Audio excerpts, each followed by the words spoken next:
Goa police आपके हिसाब से कितना बदलाव हुआ है? देखिए, मैं हालांकि यहाँ पर अभी मुझे ऑलमोस्ट 2.5 साल हो गए हैं, but one thing I got to know कि गोवा पुलिस कई मामलों में बहुत ही प्रोफेशनल और एफिशिएंट है। इसका सबसे बड़ा जो प्रमाण है वो यही है कि यहाँ की जो वर्कआउट परसेंटेज है that is highest among the country. Workout percentage का मतलब होता है कि किस तरह से आप जितना आपका क्राइम आपका जितना रजिस्टर हो रहा है आप उसको कितना डिटेक्ट कर पा रहे हैं। तो यहाँ पर जो डिटेक्शन परसेंटेज है दैट इज़ रफली अबाउट 85 to 90%। वही अगर आप दिल्ली में देखेंगे तो इट वेरीज फ्रॉम 35 to 45। तो बहुत डिफरेंस है, it's almost like double. Even Mizoram में भी इतना नहीं है, जबकि वहाँ पे बहुत क्राइम रेट बहुत कम है। बट गोवा का जो डिटेक्शन रेट है having reasonably high crime, it's fantastic and all credit goes to the officers down the line जो मेहनत करते हैं, जो इंटेलिजेंस जनरेट करते हैं और जो इसको सॉल्व करते हैं। कोरोना काल में आप थे, उस टाइम पुलिस ने क्या भूमिकाएं निभाई? देखिए, कोरोना काल में मैं दिल्ली, हालांकि जो फर्स्ट वेव थी मैं दिल्ली में था, जो सेकेंड वेव थी आई वाज इन गोवा। तो पुलिस का तो बहुत ही इंपॉर्टेंट रोल रहा था। अगर मैं दिल्ली की बात करूँ, वहाँ पर हमारा जो कम्युनिटी वाला जो रोल था that was being appreciated, even it was appreciated on the floor of the house by the honourable HO. अगर मैं गोवा की बात करूँ, गोवा में भी पुलिस का एक प्रोएक्टिव रोल रहा था। यहाँ पर भी बहुत सारे इश्यूज आए थे, खासकर आपका ट्रांसपोर्टेशन का इश्यूज आया था, आपका जो माइग्रेंट पॉपुलेशन यहाँ पे बहुत है, उनके खाने पीने की व्यवस्था, उनके रहने की व्यवस्था, एक बहुत सारी इश्यूज थे। तो उन सबको गोवा पुलिस ने बहुत ही अच्छे से केटर किया।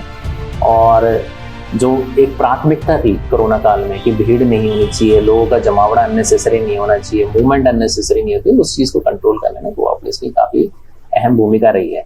अगर मैं इसमें चीज़ें कुछ हाईलाइट करूँ तो सबसे पहले हमारा नो योर नेबर स्कीम है।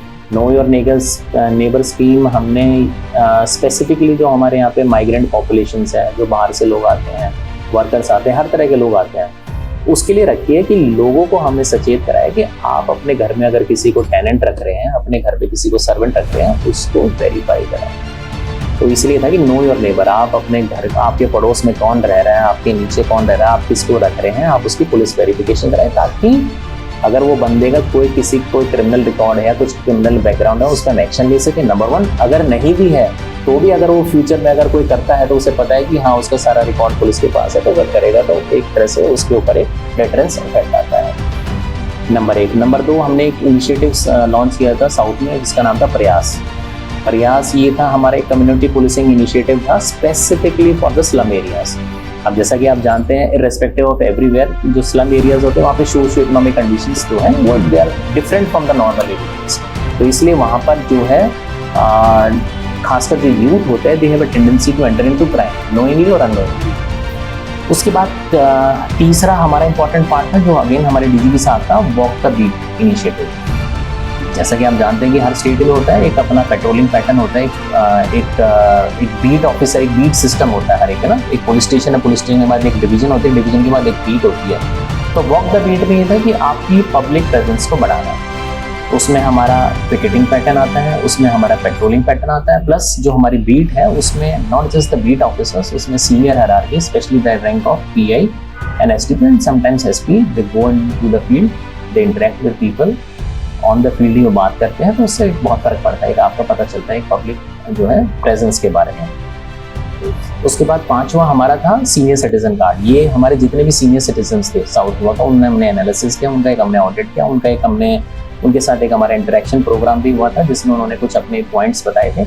उसके साथ होते हमने उन सभी को एक अपना सीनियर सिटीजन कार्ड दिया था जिसमें आपके बीट ऑफिसर्स जो है उनके उनमें मोबाइल नंबर्स और नाम थे, और उनकी हमने रिस्पॉन्सिबिलिटी दी गई थी वो कंटिन्यूस उनसे इंटरेक्शन करे। इसमें हमारे पीआई भी था और खुद मैं भी था, जिसमें हम सीनियर सिटीजन्स के साथ मिले, उनकी समस्याएं भी समझी और बीट ऑफिसर्स को एक तरह की डायरेक्शन दी थी। जस्ट नॉट अबाउट क्राइम, अगर उनकी कोई वैसे भी पर्सनल प्रॉब्लम्स हैं, या फॉर एग्जाम्पल छोटी सी बात बता रहा हूँ कि अगर कोई मेडिसिन लानी है तो we used to help them out. तो उस लेवल तक हमने इसमें किया है।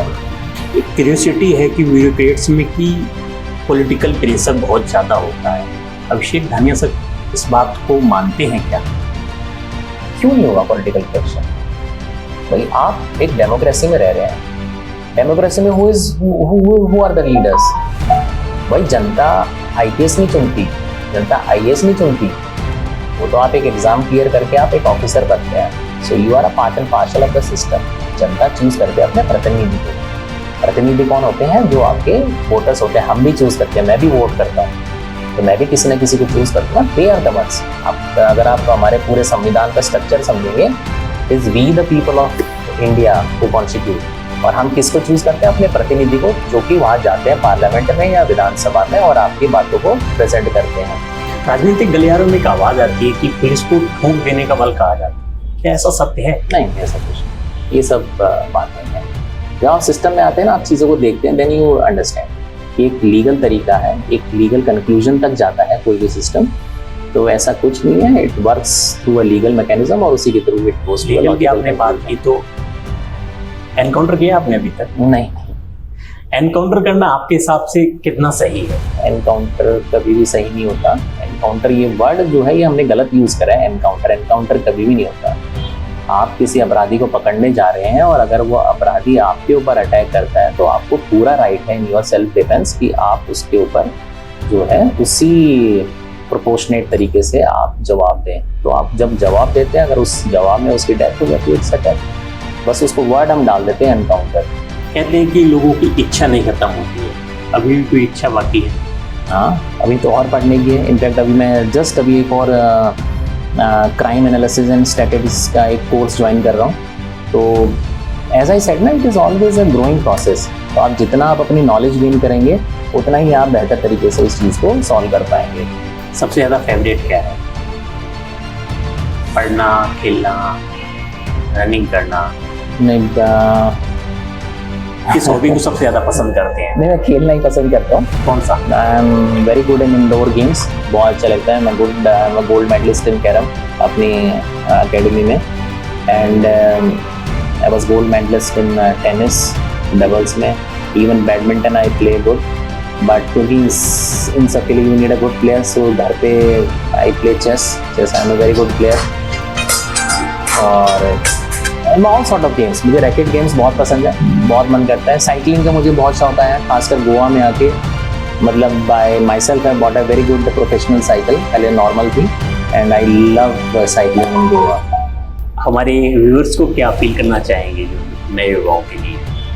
देखिए, आप कोई भी फील्ड चूज़ करते हैं या कोई भी आप काम करते हैं, उसमें एक तो 100% ईमानदारी होनी चाहिए, और उससे इम्पॉर्टेंट है आपका टाइम मैनेजमेंट। आप हार्ड वर्क करते हैं, नहीं करते हैं, आपकी क्या क्या प्रायोरिटीज़ हैं, वो सारी चीज़ें देखी जा सकती हैं, प्रोवाइडेड आप अपने दिनचर्या का, जिसे कहते हैं ना, प्रॉपर टाइम मैनेजमेंट। अगर आप टाइम मैनेजमेंट कर रहे हैं, तो आपके लिए हर काम जो है वो आसान और सरल हो जाएगा। अगर आप टाइम मैनेजमेंट नहीं कर रहे हैं, तो आप हमेशा इस चीज़ की उसमें रहेंगे कि भाई मेरे पास समय नहीं था, नहीं तो मैं ये कर देता, मेरे पास समय नहीं था, नहीं तो मैं ये कर देता। तो time management is most important.